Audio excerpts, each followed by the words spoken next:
Selamat pagi dan kita berjumpa kembali di pembelajaran fisika. Untuk hari ini kita membahas tentang alat-alat optik. Buka buku paketnya halaman 308. Buku paket halaman 308. Nah, alat-alat optik yang mau kita bahas adalah mata, kamera, loop atau kaca pembesar, mikroskop, teropong, dan teleskop radio. Yang pertama kita lihat di bagian mata. Nah, mungkin di pelajaran biologi ini sudah kita pelajari, yaitu bagian-bagian mata yang lebih lengkap lagi. Nah, untuk di pembelajaran fisika biasanya yang dibahas bagian mata itu adalah hanya di bagian lensa, kemudian otot siliar, dan retina. Untuk fungsi-fungsi dari bagian-bagian mata bisa dilihat di buku paketnya. Nah, kita lihat daya akomodasi mata. Akomodasi mata berarti kemampuan mata untuk menggunakan otot-otot mata sekuat-kuatnya. Untuk mata yang tidak berakomodasi, kita lihat gambar pertama.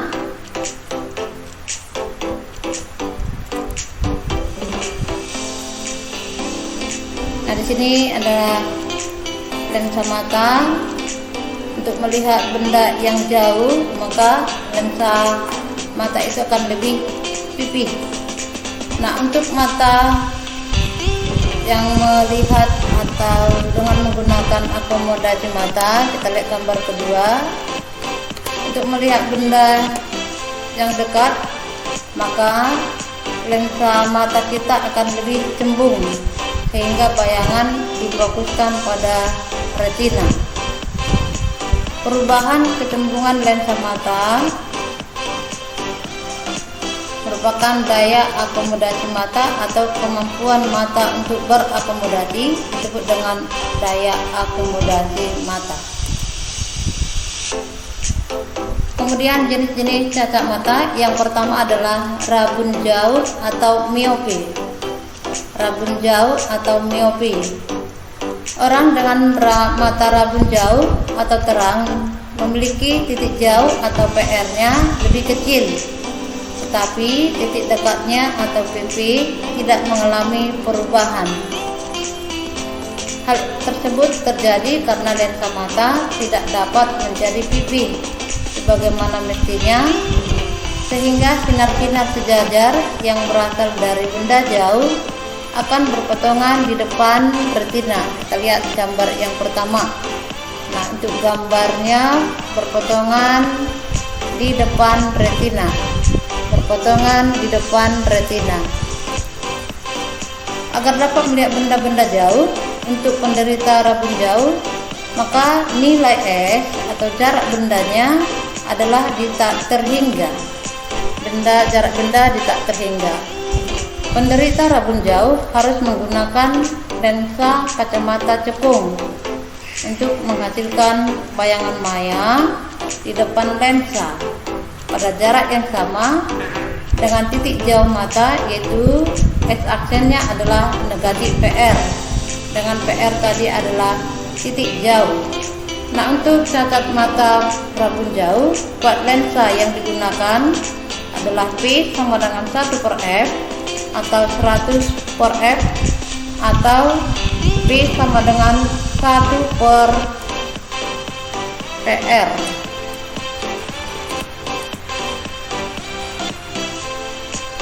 Kemudian jenis cacat mata yang kedua adalah rabun dekat atau hipermetropi. Orang dengan mata rabun dekat atau terang jauh memiliki titik dekat atau PP lebih besar dari 25 cm. 25 cm adalah untuk jarak baca untuk mata normal. Berarti kalau sudah lebih dari 25 cm berarti mata sudah mengalami cacat. Tadi titik dekatnya lebih dari 25 cm, tetapi titik jauhnya atau nilai PR-nya tetap pada jarak tak terhingga. Hal tersebut terjadi karena lensa mata tidak dapat menjadi cembung sebagaimana mestinya, sehingga sinar-sinar yang berasal dari jarak sejauh titik dekat normal akan berpotongan di belakang retina. Nah, di belakang retina, berpotongan di belakang retina. Agar dapat melihat benda-benda dekat pada jarak tertentu, penderita rabun dekat harus menggunakan lensa kacamata cembung untuk menghasilkan bayangan maya di depan lensa pada jarak yang sama dengan titik dekatnya, atau S-aksennya negatif PP, dengan PP tadi adalah titik dekat. Terlihat di gambar yang kedua ini. Untuk kuat lensa pada penderita rabun dekat atau hipermetropi, P-nya adalah 100 per S dikurang 100 per PP, atau kuat lensanya adalah 4 dikurang 100 per PP, dengan PP adalah titik jauhnya. Cacat mata yang ketiga adalah mata tua atau presbiopi. Ini terjadi untuk orang tua atau yang sudah usianya tua. Mata tua atau presbiopi memiliki titik dekat PP lebih besar dari 25 cm titik dekat normal, dan titik jauh PR-nya lebih kecil dari tak terhingga. Hal tersebut terjadi karena berkurangnya daya akomodasi akibat usia lanjut. Nah, cacat mata presbiopi dapat diatasi dengan menggunakan kacamata lensa rangkap yang disebut dengan kacamata bifokal. Kita lihat gambar ini. Kacamata bifokal. Lensa negatif untuk melihat yang jauh dan lensa positifnya untuk melihat yang dekat. Cacat mata yang berikutnya adalah astigmatisme atau mata silindris. Penderita astigmatisme tidak mampu melihat garis-garis horizontal dan vertikal secara bersama-sama. Hal tersebut terjadi karena kornea mata penderita astigmatisme tidak berbentuk sferis atau lengkungan bola, melainkan lebih melengkung pada satu bidang daripada bidang lainnya. Untuk cacat mata ini dapat diatasi dengan menggunakan kacamata lensa silindris sehingga dapat terbentuk bayangan yang jelas pada retina. Alat optik yang kedua adalah kamera. Kamera adalah alat optik yang digunakan untuk menangkap bayangan sebuah objek pada film. Kemudian bayangan pada film tersebut akan dicetak dalam bentuk foto. Nah, ini sering kita gunakan dalam kehidupan kita sehari-hari. Ini adalah gambar dari kamera dengan bagian-bagian dari kameranya. Nah, untuk alat optik kamera, pembentukan bayangan pada kamera di kamera menggunakan lensa biconvex. Ya, biconvex itu cembung rangkap. Nah, benda di depan lensa, kemudian bayangannya dapat kita lihat di belakang lensa dengan menggunakan dua sinar istimewa. Sinar datang sejajar sumbu utama dipantulkan seolah-olah dari fokus f1. Kemudian sinar datang menuju lensa, menuju pusat lensa, maka sinar itu akan diteruskan.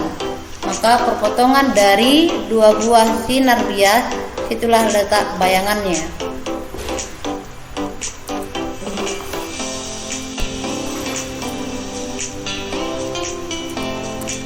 Alat optik yang berikutnya adalah lup atau kaca pembesar.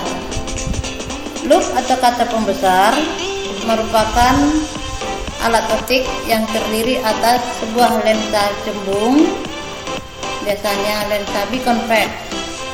Loop dapat digunakan untuk memperbesar sudut pandang mata sehingga benda-benda kecil tampak menjadi lebih besar dan lebih jelas.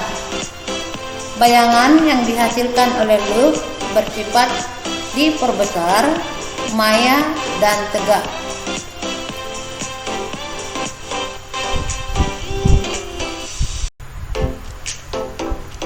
Nah, gambar pertama ini adalah mata tanpa loop dengan alfa sama dengan tangen alfanya adalah H per pp.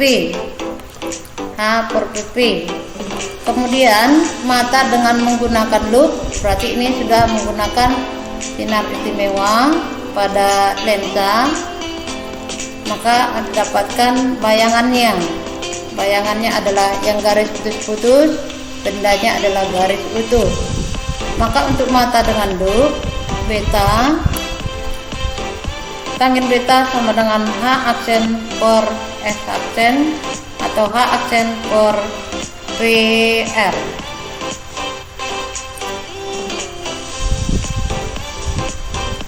Perbesaran pada loop disebut dengan perbesaran sudut atau perbesaran anguler. Perbesaran sudut didefinisikan perbandingan antara ukuran sudut benda yang dilihat dengan menggunakan alat optik yaitu beta dan ukuran sudut benda yang dilihat tanpa menggunakan alat optik atau alfa. Maka perbesaran anguler untuk loop sama dengan beta per alfa. Maka M perbesarannya adalah H per S dikali PP per H, atau perbesaran sudutnya menjadi PP per S. Jika mata berakomodasi, maka jarak X aksennya adalah negatif X, yaitu dengan sifat bayangan maya. Maka untuk ini perbesaran untuk loopnya menjadi PP per fokus ditambah PP per X. Kemudian alat optik yang berikutnya adalah mikroskop yang sering digunakan di praktikum biologi. Perbesaran oleh lensa objektif merupakan perbesaran linear yang secara matematis dituliskan. Perbesaran objektif sama dengan H aksen objektif per H objektif sama dengan S aksen OB atau objektif per S OB atau objektif.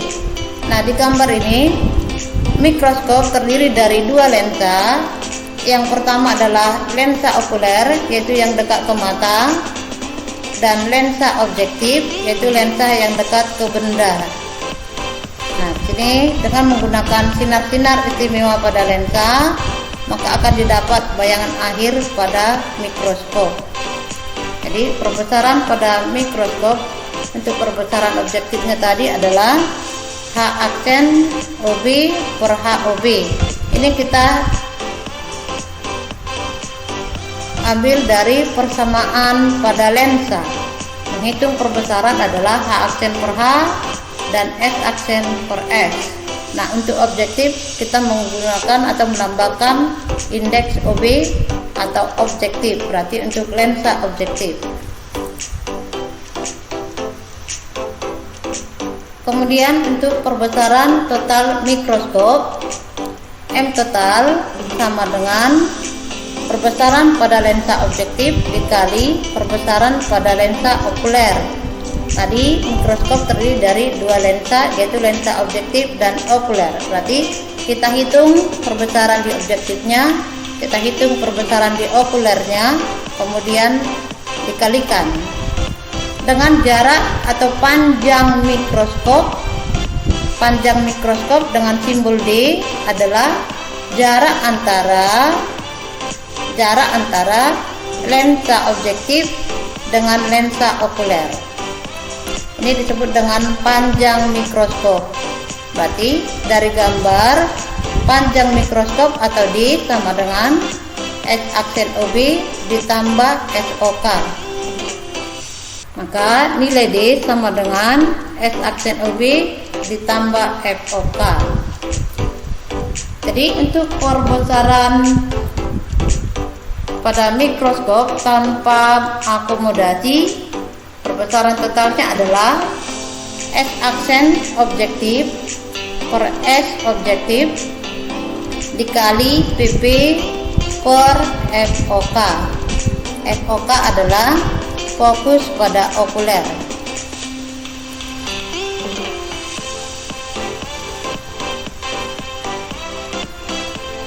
Jarak antara lensa objektif dan lensa okuler itu tidak lain tadi adalah panjang mikroskop yaitu D.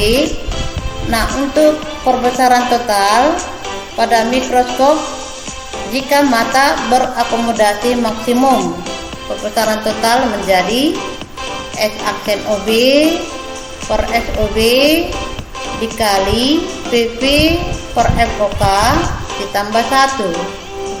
Nah, dengan panjang mikroskopnya S aksen OB ditambah SOK. Jadi berbeda tadi dengan mata tidak berakomodasi. Kemudian alat optik yang berikutnya adalah teropong. Jadi teropong juga masih terbagi-bagi. Yang pertama adalah teropong pantul. Teropong pantul merupakan teropong yang objektifnya menggunakan sebuah cermin cekung besar yang berfungsi memantulkan cahaya. Pada teropong pantul, objektif yang biasanya menggunakan lensa cembung digantikan oleh cermin cekung dengan pertimbangan sebagai berikut. Cermin cekung tidak dipengaruhi oleh abrasi kromatik atau penguraian warna cahaya. Yang kedua, cermin cekung lebih ringan daripada lensa cembung. Yang ketiga, sifat cermin cekung sama dengan lensa cembung, yaitu sama-sama mengumpulkan sinar atau disebut dengan konvergen.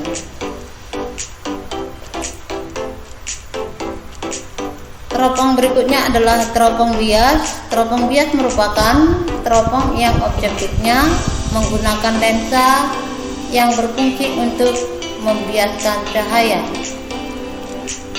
Teropong bias terdiri dari teropong bintang.